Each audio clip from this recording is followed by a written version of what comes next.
ভূগোল, English complete. ওমা আমি পড়তে গেলাম। ঠিক আছে, সাবধানে যাস আর ঠাকুর প্রণাম করে বেরো। তাড়াতাড়ি বাড়ি আসবি কিন্তু। लेकिन एक सेकंड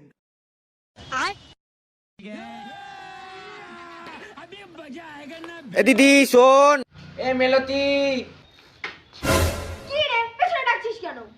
তোকে ডাকার আমার কোনো শখ নেই বুঝেছিস। তোর ওই সাইকেলের স্ট্যান্ডটা উঠা, নালে ওপরে উঠে যাবি এমনি।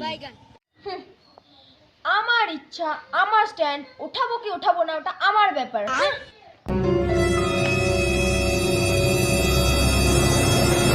এ ভাই তাড়াতাড়ি আয়। তাকাচ্ছিস কেন? আরে তোর খুব লেগেছে, হাতটা দে। হাত, আমার হাত আমার ইচ্ছা, তোকে দেবো কি দেবো না। হাট মেলটো। পৃথিবীর কেউ ভালো তো